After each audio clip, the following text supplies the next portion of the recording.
Hello students, आज हम आप लोग को बताने वाले हैं फाइलम के बारे में। वो भी कौन से फाइलम के बारे में? तो सबसे आप लोग का मोस्ट इम्पोर्टेंट है, जो हर एक आने वाले वनडे एग्जाम या फिर किसी भी बोर्ड एग्जाम में मोस्टली क्या किया जाता है तो पूछा जाता है। तो आज आप लोग का टॉपिक क्या है? तो सबसे जो फर्स्ट फाइलम है वो आप लोग का है प्रोटोजोआ। क्या है? तो प्रोटोजोआ। अब हम आप लोग को बता दें कि आप लोग का जो एनिमल किंगडम का सबसे जो इम्पोर्टेंट मोस्ट इम्पोर्टेंट जो है टॉपिक है वो क्या है? प्रोटोजोआ। तो देखिए प्रोटोजोआ में कौन से एनिमल आते हैं। तो प्रोटोजोआ में सबसे पहले हम आप लोग को बता दें तो प्रोटोजोआ का मेनली जो कैरेक्टर क्या होता है, लक्षण क्या होता है, तो इस फाइलम के जितने भी एनिमल्स होते हैं, प्रोटोजोआ आप लोग का क्या है? तो सबसे फर्स्ट फाइलम है। क्या है? फाइलम है। जो भी एनिमल किंगडम का फाइलम है वो सबसे पहला कौन सा है? तो प्रोटोजोआ है। तो प्रोटोजोआ के अंतर्गत कौन से लिविंग आते हैं, इसको हम बताने से पहले आप लोग को बताना चाहेंगे कि प्रोटोजोआ का मेन कैरेक्टर क्या होता है, इससे लिविंग का कैरेक्टर क्या होता है। तो देखिए बात करें हम कैरेक्टर की, तो देखिए ऐसे कैरेक्टर के जो भी लिविंग होते हैं तो इनका मेन जो कैरेक्टर होता है वो क्या होता है? तो जितने भी ऑर्गेनिज्म होते हैं वो क्या होते हैं? तो माइक्रो ऑर्गेनिज्म होते हैं। प्रोटोजोआ संघ में जितने भी जीवधारी होते हैं, जितने भी एनिमल आते हैं वो क्या होते हैं? तो माइक्रो ऑर्गेनिज्म होते हैं, मतलब अति सूक्ष्म जीवी होते हैं। क्या होते हैं? अति सूक्ष्म जीवी होते हैं। अब देखिए नेक्स्ट बात करा जाए तो ये ऐसे ऑर्गेनिज्म होते हैं, इतने सूक्ष्म होते हैं कि इन्हें हम किसके द्वारा देख सकते हैं? तो इन्हें माइक्रोस्कोप के द्वारा देखा जा सकता है। किसके द्वारा? तो माइक्रोस्कोप के द्वारा क्या किया जाता है? देखा जा सकता है। ठीक है। अब देखिए बात करें नेक्स्ट, तो नेक्स्ट इनका कैरेक्टर क्या होता है? तो ये क्या होते हैं? यूनिसेलुलर होते हैं। क्या होते हैं? यूनिसेलुलर होते हैं, मतलब एक कोशिकीय। क्या होते हैं? एक कोशिकीय होते हैं। जो प्रोटोजोआ फाइलम के जितने भी प्राणी होते हैं, लिविंग बीइंग होते हैं, वो फर्स्ट कैरेक्टर अति सूक्ष्म जीवी होते हैं। उन्हें माइक्रोस्कोप के द्वारा देखा जा सकता है, मतलब नंगी आंखों द्वारा हम नहीं देख सकते हैं। और नेक्स्ट बात करें तो सेल कौन सा होता है? तो यूनिसेलुलर होता है। और वही बात करें कि टाइप ऑफ सेल होता है, what is type of cell in protozoa. तो देखिए इनके जो सेल होता है वो क्या होता है? यूकैरियोटिक सेल के होते हैं। क्या होते हैं? यूकैरियोटिक सेल होते हैं इनमें, मतलब इनमें क्या होता है? सुविकसित। क्या होता है? सुविकसित कोशिका पाई जाती है। सुविकसित कोशिका होती है। अब देखिए वही बात करें कि ये जितने भी ऑर्गेनिज्म होते हैं सभी सूक्ष्म जीवी होते हैं, एक कोशिकीय होते हैं। और नेक्स्ट कैरेक्टर जो है वो क्या होता है? तो यूकैरियोटिक होते हैं, क्योंकि इनमें एक ही कोशिका होता है, लेकिन जो कोशिका होता है वो फुल डेवलप्ड होता है, मतलब पूर्ण विकसित होता है। और वही बात करें इनका हैबिट एंड हैबिटेट की, हैबिट एंड हैबिटेट। तो हैबिट एंड हैबिटेट में अगर बात करें वास स्थान की, किसकी? वास स्थान की, तो ये कहाँ होते हैं? तो ये जलीय होते हैं। ये क्या होते हैं? जलीय जीव होते हैं, मतलब हाइड्रोफाइट होते हैं। हाइड्रोफाइट होते हैं, मतलब ये जल में होते हैं। और वो भी कौन से जल में? तो ये कहाँ पे होते हैं? तालाब में होते हैं, कीचड़ में होते हैं, या फिर नदी यो में होते हैं। ठीक है। ये कहाँ होते हैं? तो जहाँ दलदल होता है, कीचड़ होता है या फिर जल होता है, नदियों तालाबों में क्या होते हैं? पाए जाते हैं। वो कौन से ऑर्गेनिज्म आते हैं? तो बात करें तो इसमें फॉर एग्जाम्पल हम लोग ले सकते हैं अमीबा हो गया, पैरामीशियम, और नेक्स्ट बात किया जाए तो युगलीना। मतलब इसमें ये मेन जो होते हैं, ये प्रोटोजोआ फाइलम में मेन 3 ऑर्गेनिज्म क्या होते हैं, आते हैं, जिनके बारे में आप लोग के हर एक एग्जाम में या फिर बोर्ड एग्जाम में इसी से प्रश्न क्या किया जाता है, तो पूछा जाता है। तो देखिए, अब बात करें अमीबा, पैरामीशियम, यूग्लिना, क्या है, प्रोटोजोआ संघ के जंतु है। अब देखिए क्या होता है कि जो अमीबा होती है उसका जो होता है वो इसका जो बॉडी स्ट्रक्चर होता है वो कैसे होता है, तो अमीबा का कुछ स्ट्रक्चर ऐसे होता है, मतलब इसका आकार शेप अगर देखा जाए तो आकार क्या होता है, अनिश्चित होता है। अमीबा का आकार क्या होता है, अनिश्चित होता है। ये बात करें क्या है, अमीबा है। और ये बात करें किसकी, तो पैरामीशियम की। तो पैरामीशियम जो होता है इसे हम स्लीपर जंतुक भी कहते हैं। इसे क्या कहते हैं, स्लीपर जंतुक कहते हैं। क्यों कहते हैं, क्योंकि इसका जो शेप होता है वो किसके टाइप का होता है, तो ये स्लीपर के समान होता है, मतलब चप्पल के आकार का। तो ये आपका क्या है, पैरामीशियम है। और वही बात करें यूग्लिना की, तो यूग्लिना जो होती है, तो यूग्लिना का स्ट्रक्चर कुछ हमें ऐसे देखने को मिलता है। यूग्लिना का स्ट्रक्चर क्या होता है, ऐसे होता है। ये क्या है, यूग्लिना है। तो ये आप लोग के कौन से फाइलम के प्राणी है, तो प्रोटोजोआ फाइलम के प्राणी है। अब देखिए वही बात करा जाए कि ये जो प्राणी होते हैं, तो ये जितने भी प्राणी होते हैं तो इनमें कुछ स्ट्रक्चर ऐसे देखने को मिलता है। इनका स्ट्रक्चर कुछ ऐसे होता है। अब देखिए बात करें जो अमीबा होती है, सबसे पहले हम फॉर एग्जांपल अमीबा के बारे में बताना चाहेंगे। तो अमीबा जो होती है एक प्रकार की क्या होती है, तो हेट्रोट्रोपिक होती है। अमीबा क्या होती है, तो हेट्रोट्रोपिक होती है, मतलब एक परजीवी होती है। ठीक है, अमीबा की बहुत सारी प्रजातियां होती हैं जो क्या होती हैं, पाई जाती है इस पृथ्वी पर। तो इनमें कुछ प्रजातियां होती हैं जो परजीवी होती हैं, मतलब दूसरे जीवों के, जंतुओं के अंदर ही रह करके अपना पोषण क्या करती है, प्राप्त करती है। तो ये अमीबा का जो है, ये अमीबा है। अमीबा का आकार अगर बता दें तो अमीबा का आकार क्या होता है, अनिश्चित होता है। अमीबा का आकार क्या होता है, अनिश्चित होता है।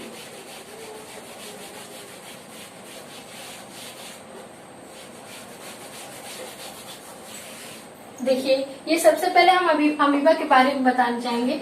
तो अमीबा का आकार क्या होता है, अनिश्चित होता है।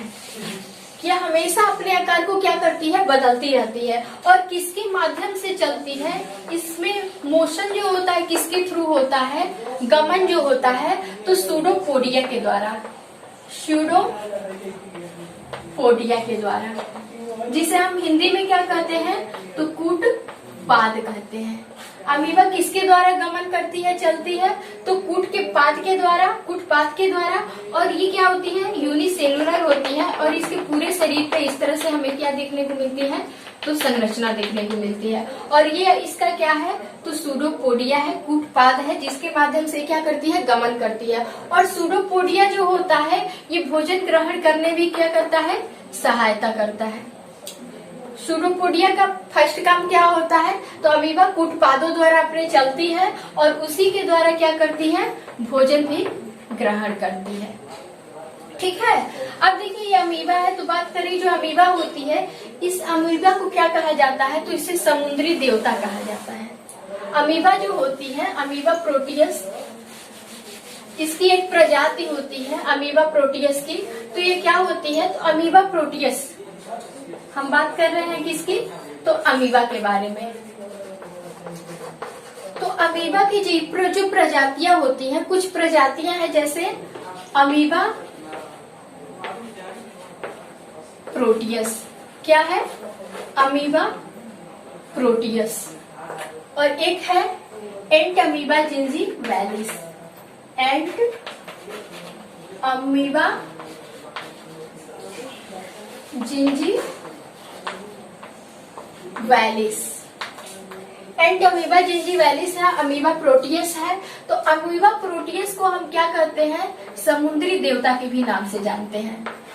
अमीबा प्रोटियस को किस नाम से जानते हैं, तो समुद्री देवता के नाम से। अब देखिए इसे समुद्री देवता क्यों कहा जाता है, क्योंकि जो समुद्र होता है, इसमें पहले सबसे स्टार्टिंग में देखा जाए तो स्टार्टिंग में एक समुद्री देवता, जो समुद्री काल्पनिक देवता थे, उन्हें प्रोटियस नाम था उनका। उन्हीं के नाम के थ्रू उनका क्या होता था, जैसे ये जो अमीबा प्रोटियस के देवता थे, जो अमीबा जो समुद्री देवता थे, उनका नाम प्रोटियस था। और उनका आकार न पता चलने के कारण ये जो अमीबा प्रोटियस उसमें पाई गई थी, तो उसी के थ्रू अमीबा प्रोटियस इसका क्या किया गया था, नामकरण किया गया था। क्योंकि जो समुद्री देवता थे उनका भी क्या होता था, जो मतलब आकार होता था या फिर उनकी रचना नहीं पता चलती थी, इसी के थ्रू अमीबा प्रोटियस का भी नाम रखा गया है। क्योंकि ये भी क्या होती है, अमीबा अपने आकार को हमेशा क्या करती है, बदलती रहती है। तो उन्हीं समुद्री देवता के नाम पे अमीबा प्रोटियस का क्या किया गया है, नाम रखा गया है। तो अब देखिए क्या होता है, अमीबा को अमर माना जाता है। अमीबा को क्या माना जाता है, अमर माना जाता है, मोर्टल। ठीक है, अब देखिए क्या होता है, इमोर्टल क्यों माना जाता है, क्योंकि जो अमीबा होती है ये अपने ही अमीबे से डिवाइड होकर के, अमीबा को हम जितने भागों में अगर डिवाइड करेंगे उतनी भागों से नए अमीबा का क्या कर लेगी, निर्माण कर लेगी, जिसके वजह से अमीबा को क्या कहा जाता है, अमर कहा जाता है। अब देखिए बात करें तो जो अमीबा की प्रजातियां होती है, एंट अमीबा जिवेलिस, और एक अमीबा एक हिस्टोलिटिका होती है। क्या होती है, एंट अमीबा, एंट अमीबा एक क्या होती है, हिस्टोलिटिका होती है।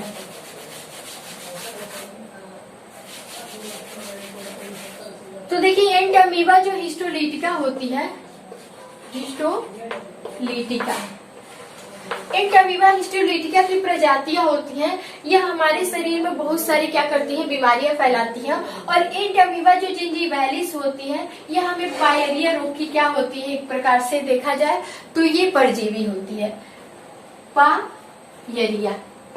जो पायरिया नामक बीमारी होती है तो किसके द्वारा होती है, एंट अमीबा जिंजीवैलिस के कारण होती है। और अमीबा हिस्टोलिटिका होती है, ये हमारी आंतों में पाई जाती है, जो हमारी आंतों को क्या करती है, काट करके खाती है, जिसके वजह से क्या होता है, अल्सर नामक क्या होता है, तो बीमारी होता है। ठीक है, तो ये प्रकार के देखा जाए तो हमारे आंतरिक परजीवी होते हैं, जो क्या करते हैं, हमारे अंदर ही रह करके शरीर में बीमारियां फैलाते हैं, और इन्हीं से हमारे शरीर के भागों से ही ये क्या करते हैं, अपना पोषण प्राप्त करते हैं। तो ये आप लोग का रहा अमीबा। और अमीबा किसके द्वारा गमन करती है, तो कूटपादों द्वारा, जिसे हम सूडोपोडिया करते हैं। ये अपने शिकार को कैसे पकड़ती है, तो ये जल की सतह पर क्या करती है, तैरती रहती है।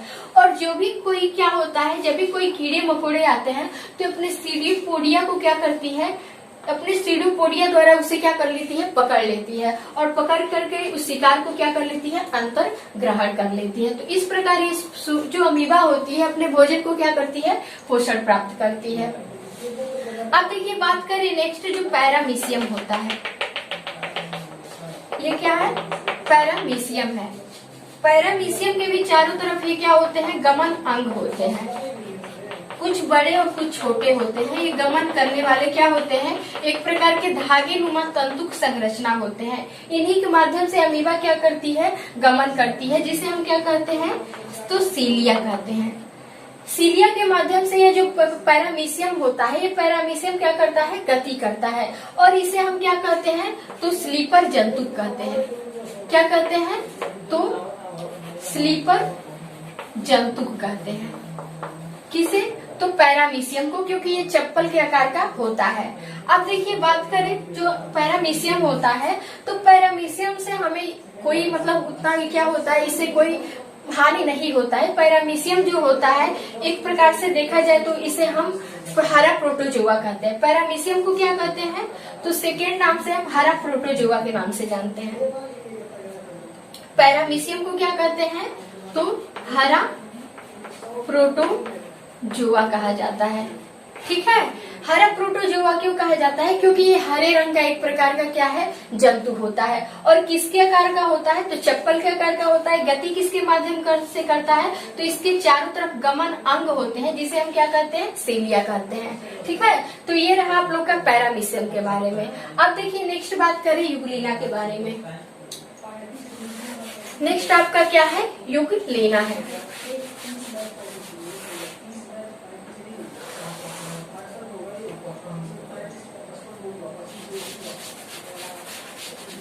अब देखिए बात किया जाए युगलिना की, ये भी आप लोग के एग्जाम में पूछा जाने वाला मोस्ट इम्पोर्टेंट ये क्या है, तो एग्जाम्पल है युगलिना। युगलिना जो है हर एक आप लोग के एग्जाम में पूछा जाने वाला क्वेश्चन है कि वो कौन सा जंतु होता है जिसे हम क्या करते हैं, प्लांट और एनिमल के बीच का एसोसिएशन मानते हैं। तो प्लांट और एनिमल के बीच का कड़ी कौन होता है, तो प्लांट एंड एनिमल्स के बीच का क्या होता है, एसोसिएशन होता है, एसोसिएशन होता है। और कौन होता है, मतलब कड़ी, जंतु और पादप की कड़ी।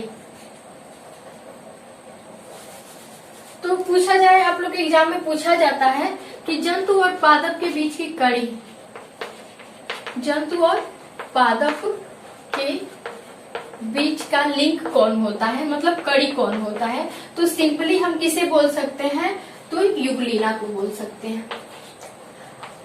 अब देखिए आप लोग सोचते होंगे इसे युगलिना को क्यों बोला जाता है, जंतु और पौधे के बीच की कड़ी। तो जो युगलिना होती है ये क्या करती है, इसमें क्लोरोफिल भी पाया जाता है। युगलिना के अंदर क्या होता है, क्लोरोफिल होता है और इसमें गमन अंग होता है, 2 गमन अंग होता है, 2 धागे नुमा इसके मुंह से संरचना निकलती है जिसके माध्यम से क्या होती है, तो चलती है। इसे हम क्या कहते हैं, तो इस गमन अंग को हम क्या कहते हैं, फ्लैजेला कहते हैं। क्या कहते हैं, फ्लैजेला।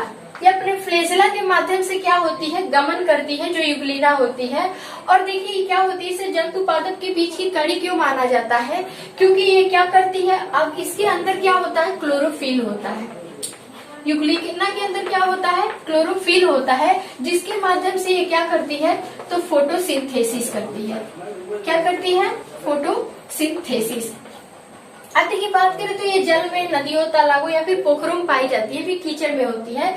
लेकिन जब भी इसे प्रकाश मिलता है, जल में जब भी इसे प्रकाश मिलता है, तो प्रकाश के माध्यम से ये अपने क्लोरोफिल द्वारा क्या करती है, फोटोसिंथेसिस होती है। तो इसका मतलब ये प्रकाश संश्लेषण करती है, तो जिसे हम क्या मानते हैं, पादप मानते हैं। ठीक है, इनमें सेलुलोज की क्या होती है, सेल वॉल पाई जाती है, भित्ति होती है, कोशिका भित्ति होती है।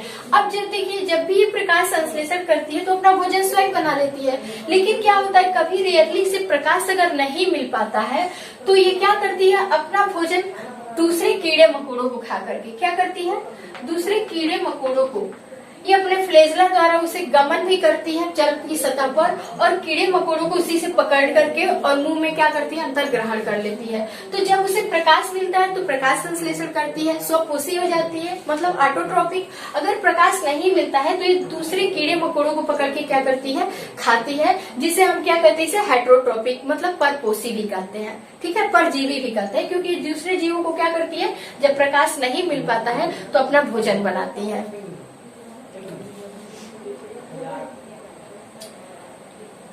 ठीक है, तो ये रहा आप लोग का अमीबा, युगलिना और पैरामीशियम के बारे में। अब देखिए कुछ हम आप लोग को इम्पोर्टेंट इसी से प्रोटोजोआ फाइलम से ही रिलेटेड हम क्या बताना चाहते हैं, कुछ आप लोग को क्वेश्चन बताना चाहते हैं जो आप लोग के हर एक एग्जाम में क्या किया जाता है, अक्सर पूछा जाता है।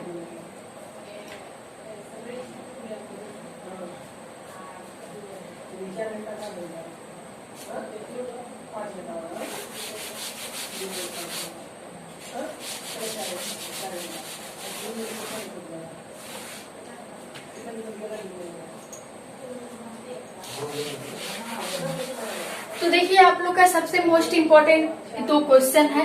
तो देखिए एक आप लोग का सबसे मोस्ट इम्पोर्टेंट क्वेश्चन आप लोग के एग्जाम में पूछा जाने वाला है कि वो प्रोटोजोआ संघ का सबसे बड़ा जंतु कौन सा है, प्रोटोजोआ फाइलम का सबसे बड़ा जंतु कौन सा है। तो हम लोग सिंपली बोल सकते हैं कि जो एसिटिबुलेरिया नामक क्या होती है, एसिटिबुलेरिया नामक जो प्रोटोजोआ होती है, ये क्या होती है, सबसे बड़ी जंतु होती है। प्रोटोजोआ फाइलम की सबसे बड़ी जंतु कौन सी होती है, तो एसिटिबुलेरिया होती है। और सेकंड पूछा जाने वाला आप लोग का क्वेश्चन है कि माइकोप्लाज्मा जो है क्या है, पूछता है आप लोग के एग्जाम में कि प्रोटोजोआ संघ की सबसे जो छोटी जीव है, सबसे सूक्ष्म जीव है, वो कौन सी है, तो माइकोप्लाज्मा क्या है, सबसे सूक्ष्म जीव है। ठीक है। सिंपल आप लोग बोल सकते हैं कि आप लोग के एग्जाम में पूछा जा सकता है कि जो सबसे प्रोटोजोआ संघ का सबसे बड़ा जंतु कौन सा है, तो आप लोग सिंपली बोल सकते हैं एसिटेबुलेरिया। और सेकेंड आप लोग का पूछ सकता है कि प्रोटोजोआ फाइलम का सबसे जो छोटा जंतु होता है वो कौन सा होता है, तो आप लोग सिंपली बोल सकते हैं माइकोप्लाज्मा। तो आई होप आप लोग को ये प्रोटोजोआ संघ अच्छे से समझ में आया होगा। अब मिलेंगे नेक्स्ट वीडियो में। Thanks for watching.